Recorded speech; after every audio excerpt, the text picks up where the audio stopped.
जय माता दी, जय मां कामाख्या। आध्यात्म पूजा से संबंधित आवश्यक नियम। आप पूजा जरूर करते हो, पर पूजा में बहुत सारी गलतियां करते हो, इसलिए पूजा का फल प्राप्त नहीं होता है। पूजा करते समय बहुत सारी चीजों का ध्यान रखना होता है, क्योंकि पूजा एक क्रिया है और जब भी कोई भी क्रिया करते हैं तो उसका एक्शन और रिएक्शन दोनों होता है। या तो आप पूजा मत करो, ध्यान करो, योग करो, ईश्वर का नाम लो, तो उसमें कोई एक्शन रिएक्शन होने की संभावना नहीं होती है। परंतु यदि आप पूजा करते हो जो कि एक्शन है, एक क्रिया है, यदि उसमें कोई गलती कर दी तो उसका रिएक्शन अवश्य होगा। तो हमारे हिंदू सनातन धर्म में घर परिवार के सदस्य, जिनका परिवार होता है, वो हमेशा सुखी रहना चाहता है। कोई भी मनुष्य दुखी नहीं रहना चाहता है। इसके लिए जो नियम बनाए गए पुरातन सनातन पद्धति के अनुसार कि हमारे कुल देवी देवता की पूजा करना चाहिए, पितरों की पूजा करना चाहिए, भोलेनाथ की पूजा करना चाहिए, पंचदेव की पूजा करना चाहिए, ऐसा सब कुछ बताया गया है। परंतु आज के जमाने में मनुष्य के पास में बिल्कुल भी समय नहीं है। वो पैसे के पीछे इतना भाग रहा है कि उसे ईश्वर का नाम लेने की आवश्यकता नहीं होती है। समय नहीं मिलता कि मैं ईश्वर का नाम कब लूं, किस समय लूं। न वो पूजा जानता है, न वो पद्धति जानता है, कुछ भी नहीं जानता है, तो उसको कष्ट की प्राप्ति होने लगती है।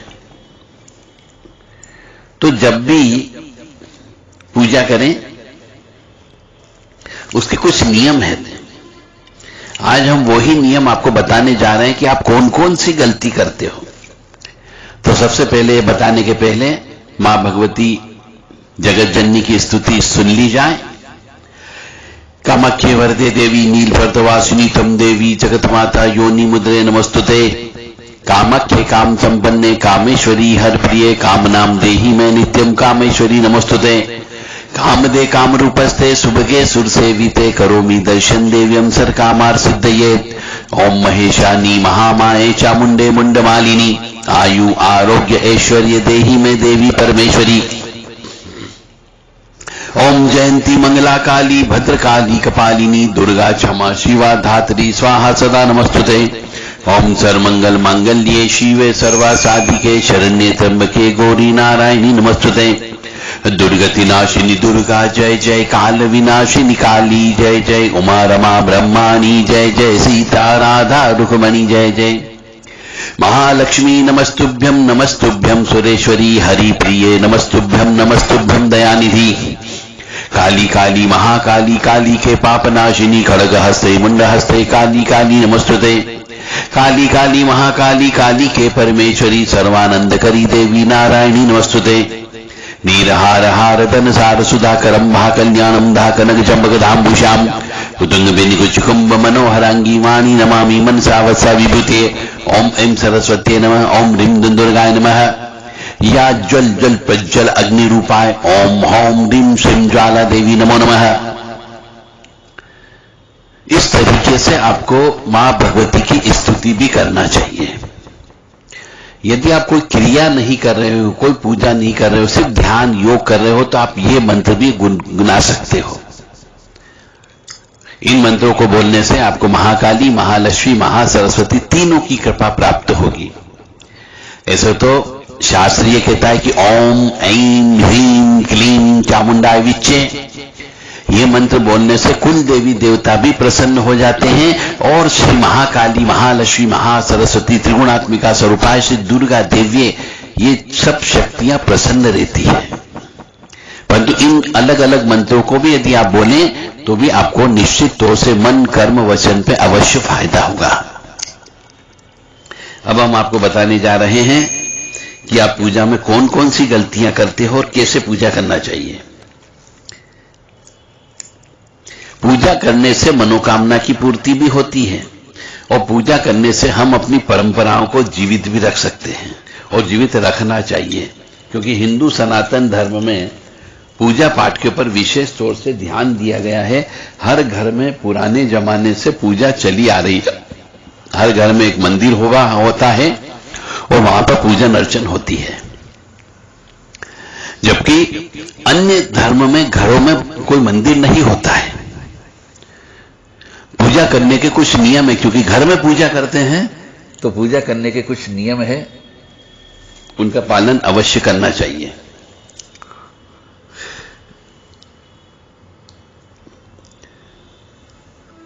यदि पूजा विधि विधान से नहीं की गई तो पूजा का फल पूर्ण रूप से प्राप्त नहीं हो पाता है। तो यहां पर ऐसे हम कुछ नियम बता रहे हैं जिनका सामान्य पूजन में भी ध्यान रखना चाहिए, और इन बातों का ध्यान रखने पर बहुत ही जल्दी शुभ फल की प्राप्ति होने लगती है। तो सूर्य नारायण भगवान, गणेश जी, दुर्गा जी, शिव जी और विष्णु जी ये पंचदेव कहलाते हैं। बहुत से मनुष्य हमसे पूछते हैं, प्रश्न करते हैं कि साहब पंचदेव क्या होते हैं? तो सूर्य नारायण भगवान की पूजा मनुष्य को रोजाना सवेरे उठ करके सूर्यनारायण भगवान को जल चढ़ाना चाहिए, और सर्वप्रथम सर्वपूज्य गणेश जी की पूजा अवश्य करना चाहिए। घर में गणेश जी अवश्य होना चाहिए। ठोस धातु की मूर्ति होना चाहिए, 9 इंच से छोटी मूर्ति होना चाहिए। ऐसे ही दुर्गा जी के भी ठोस धातु की मूर्ति ही होना चाहिए, मिट्टी की मूर्ति की पूजा न करें। और शिवलिंग भी अवश्य होना चाहिए, और श्री हरि विष्णु यानी ठाकुर जी की पूजा भी अवश्य घर में करना चाहिए। यदि कोई व्यक्ति आपको ये कहता है कि साहब शिव जी की पूजा घर पे नहीं करना चाहिए, तो उसको त्याग दो। हमारे यहां सनातन धर्म में, हिंदू सनातन धर्म में ऐसा लिखा हुआ है कि इन पंचदेव की पूजा करना ही करना चाहिए हर हिंदू सनातनी को। सूर्यनारायण भगवान को जल अवश्य चढ़ाना चाहिए, जिससे आपको पितृदोष की शांति मिलती है, और पितृदोष की शांति होने से वंश वृद्धि होती है। इसलिए सूर्यनारायण भगवान को जल चढ़ाने का नियम बनाया गया है। और जब सूर्यनारायण भगवान को जल चढ़ाते हैं तो ओम ह्रीं घृणी सूर्य आदित्य श्रीम ओम ये मंत्र जप करना चाहिए, या ओम सूर्याय नमः ये भी जप कर सकते हैं।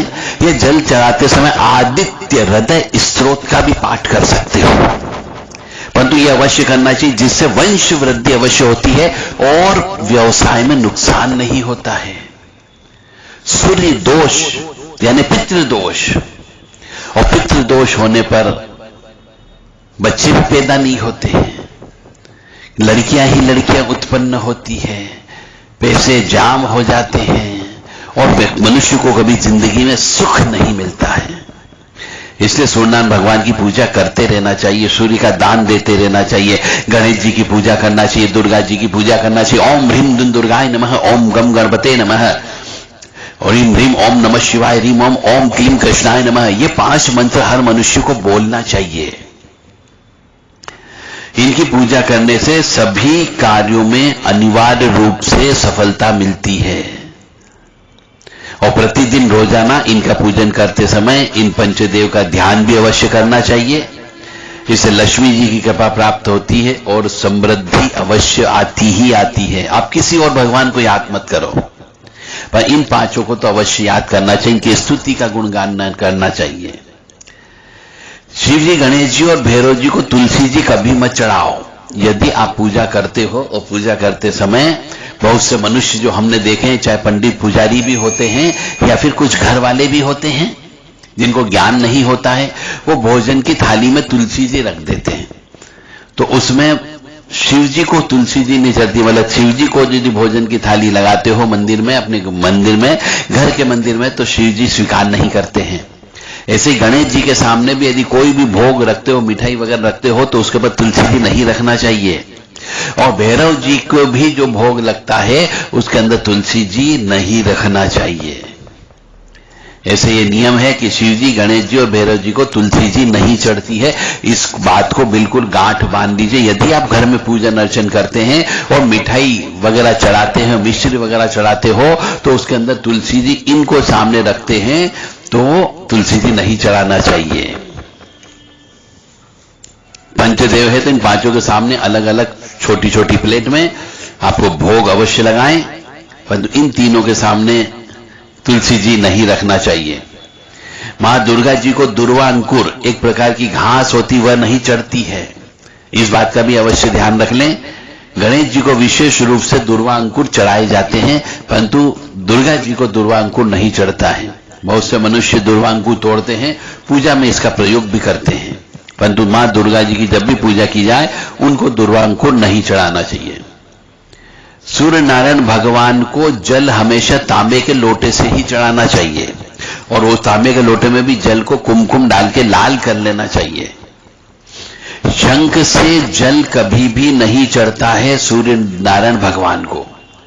जो मनुष्य शंख से सूर्य नारायण भगवान को जल चढ़ाते हैं उनका स्वीकार नहीं होता है, उल्टा उनको दोष लगता है, और जिससे पाप कर्म की उत्पत्ति होती है और कष्ट की प्राप्ति होती है। इसी प्रकार से शिव जी को भी कभी भी शंख से जल नहीं चढ़ाया जाता है। और जो मनुष्य, जो पंडित पुजारी अपने मंदिर में या घरों में शंख से जल चढ़ा करके पूजा करते हैं, वो पूजा स्वीकार नहीं होती, पूजा व्यर्थ चली जाती है, और इस प्रकार से यजमान को लाभ नहीं होता है, या फिर जो प्रार्थना करने वाला है उसको भी लाभ प्राप्त नहीं होता है। तो शंख से कभी भी सूर्यनारायण भगवान को जल मत चढ़ाओ, शंख से कभी भी शिव जी का अभिषेक नहीं करना चाहिए। और यदि जो करते हैं तो उन्हें आप ज्ञान दे सकते हो, बता सकते हो कि ये शास्त्र में लिखा हुआ है सूर्यनारायण भगवान को और शिव जी को शंख से जल नहीं चढ़ाया जाता है। तुलसी का पत्ता कभी भी बिना स्नान किए नहीं तोड़ना चाहिए। यदि आप तुलसी जी को तोड़ते हो बिना स्नान किए, बिना मतलब अशुद्ध अवस्था में तोड़ते हो, तो निश्चित तौर से आपको पाप लगेगा ही लगेगा, कष्ट की प्राप्ति होगी, लक्ष्मी जी आपके घर से जा सकती है। इसलिए कभी भी हमेशा तुलसी जी तोड़ें तो स्नान ध्यान पूजा पाठ करने के बाद में शुद्ध अवस्था में ही तोड़ें, बिना स्नान किए तुलसी जी को नहीं तोड़ना चाहिए। और यदि बिना स्नान ध्यान किए तुलसी जी आप तोड़ लेते हैं तो उन पत्तों को यदि भगवान के सामने रखते हैं तो भगवान भोग को स्वीकार नहीं करते हैं, और जब भोग को स्वीकार नहीं करेंगे तो निश्चित तौर से भगवान आपके भूखे रहेंगे, ऐसा माना जाता है। तो तुलसी जी को हमेशा शुद्ध स्वच्छ पवित्र अवस्था में ही तोड़ना चाहिए। शास्त्रों के अनुसार जो हमारे पुराण लिखे गए, उन पुराणों में कहीं कहीं पे लिखा गया है कि देवी देवताओं का पूजन दिन में 5 बार करना चाहिए, पर कोई नहीं करता है। एक सवेरे स्नान ध्यान करने के बाद में दीपक अगरबत्ती लगा देते हैं और अपने कार्य पर चले जाते हैं। फिर शाम को 6 बजे के बाद सूर्यास्त का समय होता है, उस समय फिर हाथ मुंह धोकर के एक दीपक लगा दिया जाता है, बस घर में ये पूजा होती है। 2 ही बार पूजा होती है, जबकि हमारे शास्त्रों में ऐसा लिखा हुआ कि देवी देवता को पूजन दिन में 5 बार करना चाहिए। सुबह 5 से 6 बजे जो ब्रह्म मुहूर्त होता है तो उस समय पे पूजन करना चाहिए, उस समय आरती होनी चाहिए। इसके बाद प्रातः 9 से 10 बजे के बीच में दूसरी बार पूजन होता है, दोपहर में तीसरी बार पूजन करना चाहिए। इस पूजन के बाद भगवान को शयन करवाना चाहिए, और शाम के समय 4-5 बजे पुनः पूजन आरती करना चाहिए, और रात को 8-9 बजे शयन आरती करनी चाहिए। जिन घरों में नियमित रूप से 5 बार पूजन किया जाता है वहां सभी देवी देवताओं का वास होता है, और ऐसे घरों में धन धान्य की कोई कमी नहीं होती है। ये 5 बार पूजन का नियम है। जिस प्रकार की दूसरे धर्म में वो 5 बार नमाज अदा करते हैं, उनने हमारे हिंदू सनातन धर्म से ही ये नियम प्राप्त किया है। तो जो सबसे पुराना परिपाटी परंपरा रीति रिवाज जो चली आई, जो ऋषि मुनियों ने प्रारंभ की है, वह बहुत साइंटिफिक तरीके से प्रारंभ की है। यदि मनुष्य 5 बार ईश्वर को याद करता है दिन भर में, तो निश्चित तौर से उसके जीवन में कभी भी कष्ट की प्राप्ति नहीं होगी। तो जहां पर भी मंदिर हो, कोशिश की जाए उनकी 5 बार इस प्रकार से पूजन होना चाहिए। प्लास्टिक की बोतल में या किसी अपवित्र धातु के बर्तन में गंगाजल नहीं रखना चाहिए। अपवित्र धातु जैसे एल्यूमिनियम हो गया, लोहे के बर्तन हो गए, इनमें कभी भी गंगाजल नहीं रखना चाहिए। गंगाजल कोशिश की जाए तांबे के बर्तन में रखना शुभ होता है। स्त्रियों को और अपवित्र अवस्था में पुरुषों को शंख नहीं बजाना चाहिए। स्त्रियों को कभी भी शंख नहीं बजाना चाहिए। और पुरुष जो अपवित्र अवस्था में हो, जो स्नान ध्यान नहीं किया हो, उस पुरुष को भी शंख नहीं बजाना चाहिए। इस नियम का पालन नहीं किया जाता है तो जहां पर शंख बजाया जाता है वहां से श्री लक्ष्मी जी चली जाती है। मंदिर और देवी देवता की मूर्ति के सामने कभी भी पीठ दिखा करके नहीं बैठना चाहिए। जहां पर भी मंदिर है, आप जाते हैं, प्राण प्रतिष्ठित मूर्तियां हैं, उनके सामने हमेशा आमने सामने मुख रख करके बैठना चाहिए, पीठ रख करके नहीं बैठना चाहिए। हमारे शास्त्र ये सभी कहते हैं कि शिव जी को केतकी का फूल अर्पित नहीं किया जाता है। इसके पीछे कहानी भी बनाई गई है कि क्यों केतकी के फूल को या केतकी के इत्र को शंकर जी पर नहीं चढ़ाते। पर आप तो सिर्फ इतना ध्यान रखें कि केतकी का फूल जो होता है वो शिवलिंग पर नहीं चढ़ाते हैं, और यदि चढ़ाया जाता है तो कष्ट की प्राप्ति होती है, आपकी पूजा स्वीकार नहीं होती है। और यदि आप पूजा कर रहे हो और विशेष पूजा कर रहे हो, अनुष्ठान चल रहा है, कोई विशेष संकल्प है आपका, तो किसी भी पूजा में मनोकामना की सफलता के लिए भगवान के सामने दक्षिणा अवश्य चढ़ाना चाहिए, श्रीफल अवश्य चढ़ाना चाहिए, पूर्ण फल अवश्य चढ़ाना चाहिए। दक्षिणा अर्पित करते समय अपने दोषों को छोड़ने का संकल्प भी लेना चाहिए। दक्षिणा देने का मतलब होता है कि हम अपने मन कर्म वचन से जो भी दोष हैं, जो पाप कर्म हैं, उनको छोड़ने का संकल्प भी लेते हैं। और दोष यदि हम जल्दी से जल्दी छोड़ देते हैं तो हमारी मनोकामनाएं पूर्ण होती है। इसलिए कहते हैं कि मनुष्य को शुद्ध स्वच्छ पवित्र रहना चाहिए। काम, क्रोध, लोभ, मोह, मद, मत्सर, ईर्ष्या, तृष्णा, इन 8 राक्षसों से दूर रहना चाहिए, तो आपकी मनोकामना अवश्य पूर्ण होती है।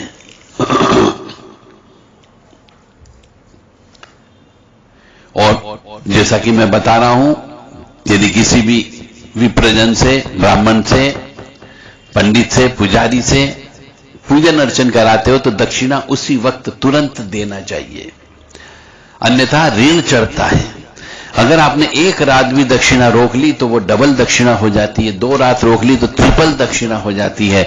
इसलिए दक्षिणा देना अत्यंत आवश्यक होता है, तभी आपकी मनोकामना पूर्ण होती है।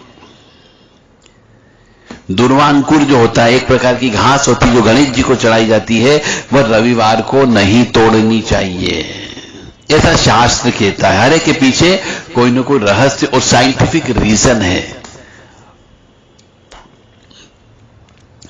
माता लक्ष्मी को विशेष रूप से पूजन अर्चन करते हैं तो कमल का पुष्प अर्पित किया जाना चाहिए। इस कमल के पुष्प को 5 दिनों तक जल छिड़क करके पुनः चढ़ा भी सकते हो, कोई जरूरी नहीं कि रोज नया कमल का पुष्प लाए। तो मां लक्ष्मी को कमल का पुष्प चढ़ाने से बड़ी प्रसन्न होती है और लक्ष्मी जी की कृपा अवश्य प्राप्त होती है। शास्त्रों के अनुसार, शिव पुराण के अनुसार, शिव जी को बिल्व पत्र बहुत पसंद होते हैं। कभी कभी बिल्व पत्र प्राप्त नहीं होते, मिलते नहीं हैं, तो शिव जी को जो बिल्व पत्र चढ़ाया जाता है वह 6 माह तक बासी नहीं होता है, ऐसा माना जाता है। तो इन बिल्व पत्रों को चढ़ा करके उठा करके रख लें, पानी में डाल लें, दूसरे दिन पुनः इनको साफ करके शिवलिंग पर पुनः अर्पित किया जा सकता है। इस तरीके से 6 माह तक आप बिल्व पत्र को प्रयोग कर सकते हो, कोई दोष नहीं लगता है। मैंने बिल्व पत्र 6 माह तक बासी नहीं होते हैं, ऐसा कहा गया है। ओम नमः शिवाय मंत्र जप अवश्य करना चाहिए। महामृत्युंजय मंत्र अवश्य जप करना चाहिए। ओम ह्रीं दुर्गाय, ओम गम गणेशाय नमः, ओम क्लीम कृष्णाय नमः, इन मंत्रों का कंटिन्यू पूजा करते समय स्तवन करते रहना चाहिए। तुलसी के पत्तों को 11 दिनों तक बासी नहीं माना जाता है और इनकी पत्तियों को हर रोज जल छिड़ककर पुनः भगवान को अर्पित किया जा सकता है। तुलसी के पत्ते को 11 दिन तक बासी नहीं मानते हैं। हैं, यानी चढ़ा दिया, आप चढ़ाने के बाद उठा लीजिए, उठा करके पानी में डाल दीजिए, फ्रिज में रख लीजिए, दोबारा से इनको वापिस चढ़ा सकते हैं।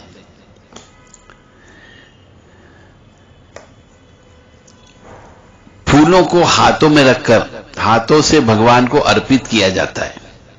कोई भी फूल जो भगवान को चढ़ाया जाता है उनको हाथ में रख करके भगवान को अर्पित करना चाहिए। फूल चढ़ाने के लिए फूलों को किसी पवित्र पात्र में रखना चाहिए और इसी पात्र में से लेकर के देवी देवताओं को अपने हाथ से चढ़ाना चाहिए। तांबे के बर्तन में चंदन, घिसा हुआ चंदन या चंदन पानी नहीं रखना चाहिए। यानी चंदन को जब भी घिसें तो घिसने के बाद में कोई पीतल का बर्तन हो, अष्ट धातु का बर्तन हो, चांदी का बर्तन हो, तो उसमें चंदन घिसा हुआ होना चाहिए। तांबे की कटोरी में, तांबे की प्लेट में चंदन घिस करके नहीं रखना चाहिए, अन्यथा उस चंदन का रिएक्शन होता है।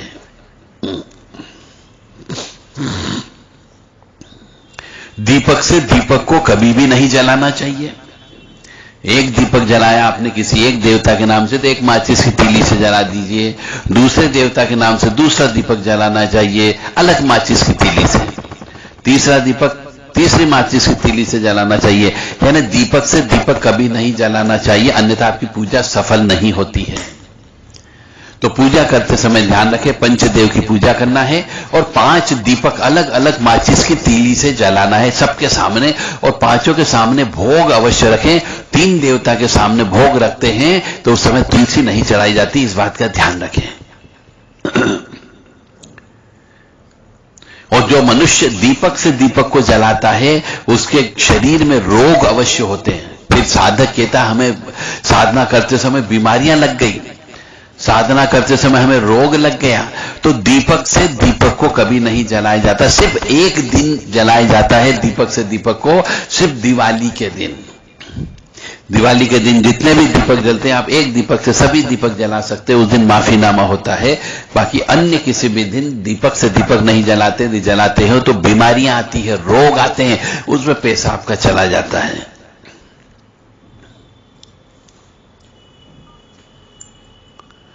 बुधवार और रविवार को पीपल के वृक्ष में जल अर्पित नहीं करना चाहिए। कम से कम रविवार के दिन तो पीपल के वृक्ष को हाथ भी नहीं लगाना चाहिए, परिक्रमा नहीं करना चाहिए, दीपक नहीं लगाना चाहिए। रविवार के दिन पीपल से दूर ही रहना चाहिए। पूजा हमेशा पूर्व या उत्तर दिशा की ओर मुख रखकर करनी चाहिए। यदि संभव हो सके तो सुबह 6 से 8 बजे के बीच में पूजा कर लेना चाहिए। पूजा करते समय जो पूजा करने वाला मनुष्य होता है, साधक होता है, तपस्वी होता है, उसे अपना मुख पूरब की ओर रख करके या उत्तर दिशा की ओर रख करके ही करनी चाहिए। पूजन करते समय यदि आसन हो सके तो आसन अवश्य प्रयोग करें। उन्हीं आसन हो तो सबसे बेस्ट और श्रेष्ठ माना गया है। कुश का आसन भी प्रयोग किया जाता है। घर के मंदिर में सुबह शाम दीपक अवश्य जलाना चाहिए, ब्रह्म मुहूर्त में भी जलाना चाहिए और शाम को गोधूली बेला के समय पे भी दीपक अवश्य जलाना चाहिए। एक दीपक 4 बत्ती वाला घर के मेन गेट के बाहर क्षेत्रपाल देवता या भैरव जी के नाम से या पितरों के नाम से अवश्य जलाना चाहिए, और एक दीपक घी का दीपक घर के मेन गेट के बाहर महालक्ष्मी के आगमन के लिए अवश्य लगाना चाहिए।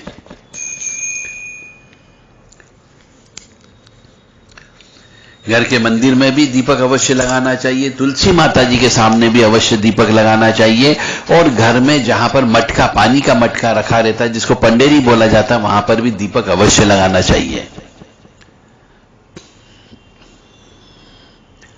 पूजन कर्म करने के बाद में या आरती करने के बाद में, घर में बहुत से लोग आरती करते हैं, तो उसी स्थान पर खड़े होकर के 3 परिक्रमा अवश्य करना चाहिए। रविवार के दिन, एकादशी के दिन, द्वादशी के दिन, संक्रांति के दिन तथा संध्या काल में तुलसी के पत्ते नहीं तोड़ना चाहिए। एक बार और सुन लीजिए, ये बहुत इंपॉर्टेंट चीज है, क्योंकि तुलसी जी हमारे हिंदू धर्म में अधिकतर हिंदू लोगों के घरों में तुलसी जी रहती है। तो रविवार के दिन तुलसी जी कभी नहीं तोड़ना चाहिए, एकादशी के दिन तुलसी जी कभी नहीं तोड़ना चाहिए, 11 के दिन और द्वादशी के दिन भी तुलसी जी नहीं तोड़ना चाहिए। संक्रांति का दिन होता है उस दिन भी तुलसी जी नहीं तोड़ना चाहिए, तथा संध्या काल में जब दिन और रात का मिलन होता है उस समय भी तुलसी के पत्ते नहीं तोड़ना चाहिए, अन्यथा पाप लगता है, कष्ट की प्राप्ति होती है। भगवान की आरती को करते समय ध्यान रखने योग्य बहुत सी बातें होती है कि भगवान के चरणों की 4 बार आरती करना चाहिए। जब भी घर के अंदर भगवान की आरती की जाती है, क्योंकि अधिकतर हिंदू धर्म में, सनातन धर्म में घरों के अंदर मूर्तियां होती है, कहीं कहीं पे ठोस मूर्तियां होती, कहीं पे पोली मूर्तियां होती। तो मैं बार बार कहता हूं कि पोली मूर्तियां, मिट्टी की मूर्ति की पूजा नहीं करनी चाहिए। ठोस धातु की मूर्ति की पूजा करें, चाहे वो पीतल की हो, चाहे वो तांबे की हो, चाहे वो त्रिधातु की हो, चाहे वो पंच धातु की हो, चाहे वो अष्ट धातु की हो, परंतु ठोस धातु की मूर्ति की पूजा करें। 9 इंच से छोटी मूर्ति की आपको पूजा करना चाहिए। और पूजा रोज करें तब आरती अवश्य करें। कपूर से आरती करें तो ज्यादा अच्छा, या फिर घी के दीपक से आरती करें। कपूर से आरती करने पर लक्ष्मी की कृपा प्राप्त होती है, और यदि घी के दीपक से आरती करते हैं तो आपको समृद्धि की प्राप्ति होती है। तो भगवान के चरणों की 4 बार आरती करना चाहिए। मतलब आरती को घुमाते हैं तो कुछ व्यक्ति 3 बार या 5 बार पूरी आरती घुमा करके इतिश्री कर लेते हैं, जबकि ऐसा नहीं होना चाहिए। आरती करने के कुछ नियम है, परंतु चूंकि न तो आपके माता पिता ने आपको समझाया कि आरती कैसे करना चाहिए, ना आपके दादा दादी ने आपको समझाया कि आरती करना चाहिए, और न ही आप किसी गुरु के सानिध्य में रहकर के ये सीख पाए कि आरती कैसे करना चाहिए। तो अधिकतर घरों में 99% घरों में आरती गलत होती है, जिसकी वजह से भी पूजा स्वीकार नहीं होती है। तो पूजा स्वीकार करने के लिए आरती अवश्य करना चाहिए, और आरती करने के कुछ नियम हैं, वो नियम का पालन अवश्य करना चाहिए। तो भगवान के चरणों की 4 बार आरती करना चाहिए, नाभि की 2 बार आरती करना चाहिए, मुख की 1 बार आरती करना चाहिए, और कई बार मुख की 3 बार आरती भी की जाती है, और वो भी ओम के रूप में की जाती है ना। आरती को इस प्रकार से घुमाया जाता है कि ओम की आकृति बनना चाहिए। और इसके बाद में भगवान के समस्त अंगों की कम से कम 7 बार आरती करना चाहिए, यानी पूरी आरती सिर से लेकर पैर तक जो आरती को घुमाना चाहिए वो 7 बार करना चाहिए। और आरती करने के पीछे का सिर्फ रीजन ये रहता है कि उन भगवान के ऊपर जिसके अंदर मूर्ति जो प्राण प्रतिष्ठित है, चाहे वो चल प्राण प्रतिष्ठा हो, चाहे वो अचल प्राण प्रतिष्ठा हो, उसके ऊपर नजर लगती है। कभी कभी हमें भगवान जी बहुत सुंदर महसूस होते हैं तो अपनी नजर उन तक लगती है, या घर के अंदर अशुद्धता की नजर लग जाती है, कोई गलत व्यक्ति आ गया उसकी नजर भगवान के ऊपर लग जाती है, या कोई ऐसा गलत व्यक्ति आ गया जिसने गलत मंत्रों का प्रयोग करके आपके मंदिर को बंधन करने का प्रयास किया हो, तो उसको तोड़ने के लिए आरती का सिस्टम बनाया गया है। क्योंकि इस प्रकार से जलते हुए दीपक को उतारना, जलती हुई कपूर को उतारना एक तरीके की नजर उतारने के बराबर होता है। इसलिए हमारे यहाँ पे आरती की जाती है कि भगवान जी को कष्ट न हो, उनके ऊपर नजर न लगे, उनका बंधन न हो, क्योंकि वो घर के अंदर हमारे आराध्य देवता हैं। यदि वो बीमार पड़ जाएंगे तो हमारी सुरक्षा कौन करेगा? इसलिए आरती सुबह शाम 2 ही समय अवश्य करना चाहिए, और जो नियम बताएगा उस नियम के अनुसार आरती करना चाहिए, ताकि आपको पूर्ण फल की प्राप्ति हो सके। आरती करने के बाद में जल से भी आरती ईश्वर की अवश्य करना चाहिए। जिस प्रकार की एक मनुष्य के ऊपर ऊपरी बाधा लग जाती है, नजर दोष लग जाता है, तो पानी की मटकी उतारी जाती है, इसी प्रकार से शंख के अंदर जल भर करके भगवान जी के ऊपर से भी 7 बार उतार करके उस जल को छिड़क देना चाहिए, जिससे उनके ऊपर घर के अंदर, घर के मंदिर के ऊपर लगी हुई नजर दोष समाप्त हो जाती है। इस प्रकार से बहुत से नियम हैं, यदि आप इनका पालन करोगे तो ही आपकी पूजा सफल है, अन्यथा पूजा सफल नहीं होती है। और फिर आप कहते हो साहब हम भगवान की पूजा कर रहे हैं पर पूजा स्वीकार नहीं हो रही, क्योंकि आपको नियम कानून नहीं मालूम है।